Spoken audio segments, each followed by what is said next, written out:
It's a big day across the pond for the 2024 presidential race.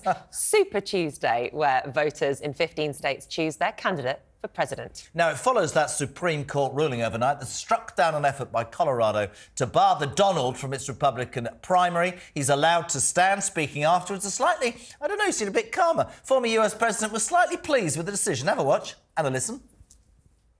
And they worked long, they worked hard, and frankly, they worked very quickly on something that will be spoken about 100 years from now and 200 years from now. Extremely important. Essentially, you cannot take somebody out of a race because an opponent would like to have it that way. Joining us now is the chairman of Republicans Overseas, good friend of the show, Greg Swenson. Greg, good morning. I loved what you said to us off there. You said to Nick and I, not so super, done deal. Yeah, I don't expect any surprises today. I think the news yesterday from the Supreme Court was probably much bigger than Super Tuesday because people are already looking ahead to the general election. Maybe Nikki Haley wins one state and a couple of electoral votes today, but it's quite obvious that Trump's going to be the candidate. Is it really something we're going to be talking about in 200 years' time? Of course. It's not like Donald Trump to exaggerate, is it? No, I reckon 500. I've never heard hyperbole from President Trump. So it is a big case, though. I think the court did a great job. They did their job. It was unanimous, which I thought was really important. And again, didn't he create the Supreme Court, though? Didn't he put all the judges there? Well, 3. Okay, out of? But sorry? How many in total? There's 9 total. Oh, so they all agreed? Oh, yeah. Okay. And even the 3 liberal justices. So it's now 6-3 in terms of the weighting.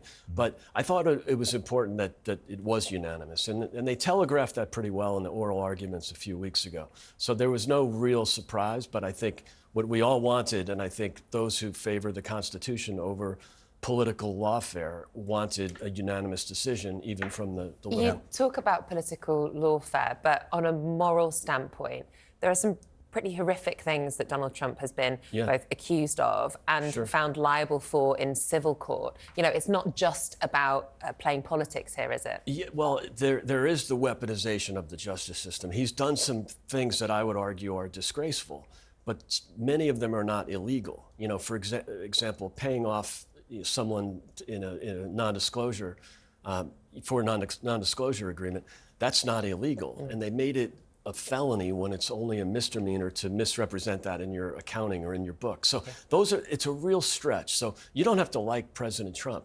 And that's why we have the ballot box. Well, vote for him. This is really interesting to me because we saw Kamala Harris rolled out yesterday saying she wants a ceasefire, a woman who's been literally non-existent.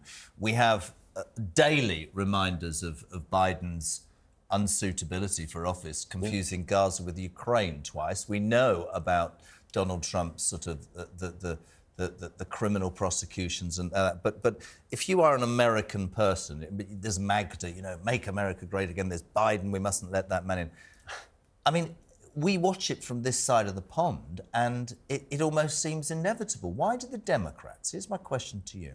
Why don't they get rid of Biden and put somebody... Because I hear that Haley's only staying in the race in case Trump gets thrown out. Why don't the Democrats grab the initiative here? If they were smart, they would. Now, there's no mechanism for them to do that. Now, they can get in a smoke-filled room and talk the candidate down or talk the candidate into making a move. They did that in 2020. Bernie Sanders was clearly going to win the nomination. Biden came in 4th in Iowa and 5th in New Hampshire. He was dead on arrival. And yet they got in the smoke-filled room, talked Biden into running, or they didn't have to talk him into running, it was his 4th time, but they talked Bernie into stepping aside. They made some concessions because they knew he'd lose to Trump by 10 points.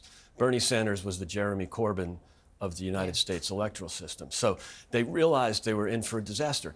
They're in the same position now because Biden came in as the great unifier, bring normalcy back. He's done everything but that. He's been very divisive. You see it in his angry tone, the bravado. The economy's not great under him, is it? He's wrecked the economy. Yeah. He's wrecked the border. He's turned the border into a humanitarian crisis. He's basically turned the border over to the drug and human trafficking cartels. You've got a fentanyl crisis in America, 200 people dying a day from fentanyl poisoning. That's caused by Biden.